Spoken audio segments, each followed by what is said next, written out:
I fotografi in questi ultimi anni hanno un problema bello grosso. È proprio così che voglio iniziare questo video, ma cosa intendo dire? Ve lo spiego subito. I fotografi stanno vivendo in un'epoca storica che dovrebbe essere la migliore in assoluto per il loro tipo di attività. Pensateci, viviamo in un periodo nel quale l'immagine di se stessi, dei luoghi nei quali ci troviamo e persino delle cose che ci circondano viene mitizzata e può essere espressa in milioni di modi, di stili e con migliaia di strumenti differenti. Inoltre, grazie a internet, oggi è ormai davvero facilissimo imparare tutto ciò che riguarda la fotografia. Vuoi imparare a scattare in manuale? A fare still life, paesaggistica, ritratti, fotografie di moda? Online trovi infinite guide, workshop, libri, manuali, video tutorial e persino backstage di professionisti. Ormai si può imparare con facilità tutto ciò che concerne il mondo della fotografia. Eppure, da cosa vi fate fermare? Da cosa ci facciamo fermare tutti noi? Dall'attrezzatura. Vi spiego meglio ciò che intendo dopo la sigla.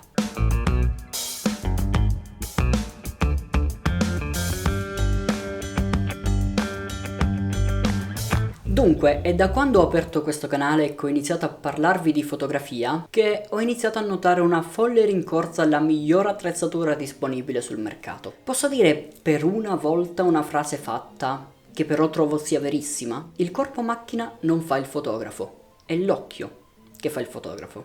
E questo cercate di ricordarlo sempre. In questi ultimi anni siamo sempre tutti alla ricerca di fotocamere piene zeppe di nuove funzionalità. Fotocamere che in molti nemmeno riescono poi a sfruttare al 100%. Ma sapete cosa? Io a volte scatto ancora con lei, la mia fidata Sony Alpha 6000. Una macchina tecnologicamente ormai estremamente obsoleta, uscita a febbraio del 2014, praticamente ormai ben 10 anni fa.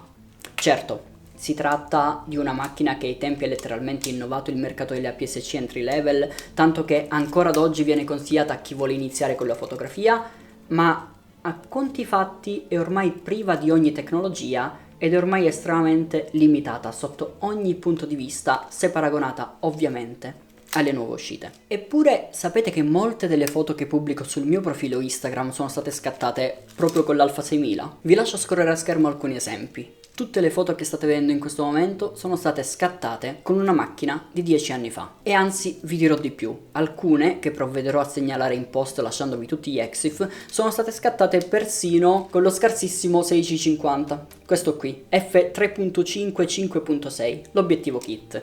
E questo non è niente, perché in fondo stiamo parlando di una buona APS-C entry level. Lì fuori ci sono delle persone che riescono a scattare immagini mozzafiato con uno smartphone.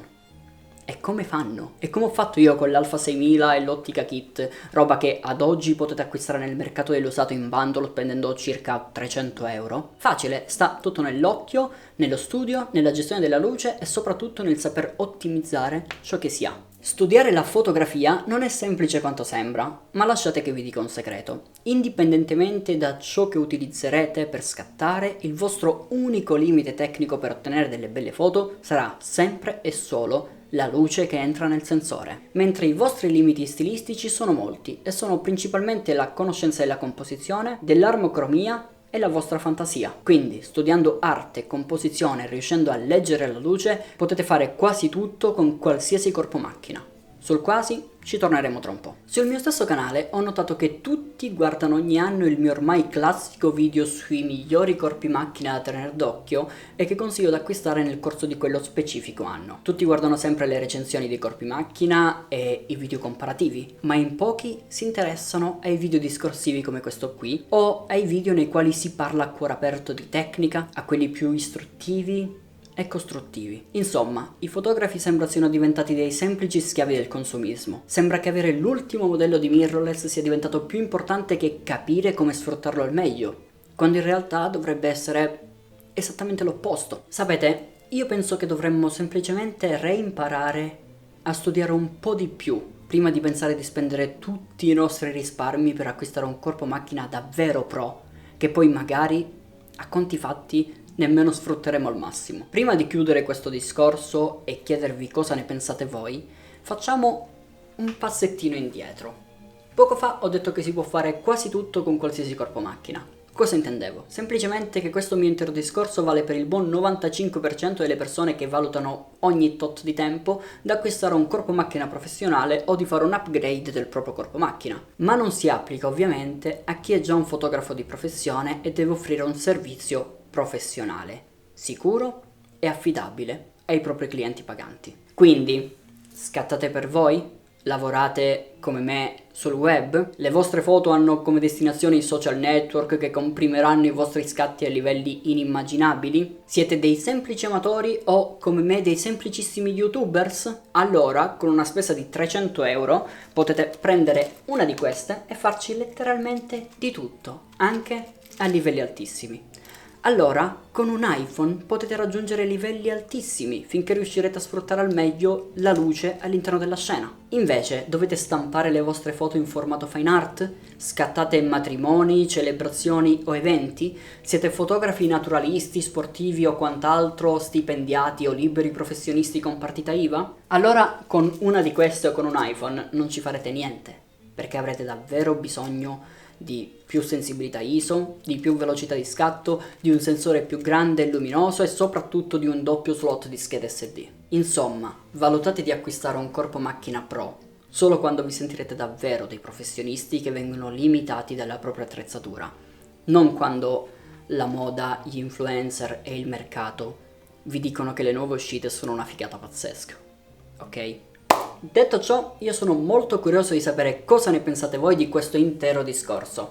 Siete d'accordo con me? No? Fatemelo sapere qui sotto con un commentino. Inoltre, se questo video dovesse esservi piaciuto, vi invito a mettere un mi piace e a condividerlo con i vostri colleghi fotografi per vedere anche loro cosa ne pensano. Se non mi conoscevate ancora, vi invito anche a iscrivervi al mio canale, a seguirmi su Instagram e, perché no, a valutare ed abbonarvi per accedere a tutti i vantaggi dedicati agli abbonati. Il primo livello, quello più economico, costa solo 99 centesimi al mese e oltre a offrirvi alcune belle chicche vi permetterebbe di supportarmi davvero tanto, personalmente e direttamente. Vi informo inoltre che questi video un po' più discorsivi e riflessivi da oggi in poi sono anche sbarcati su Spotify e YouTube Music sotto forma di podcast, quindi se preferite potete anche soltanto ascoltarli su entrambe le piattaforme. E mi sembra che sia tutto. Io quindi vi ringrazio per l'attenzione e per avermi ascoltato fino a questo punto e noi ci vediamo in un prossimo video e in un prossimo episodio del podcast, sempre qui sul mio canale. Grazie ancora per l'attenzione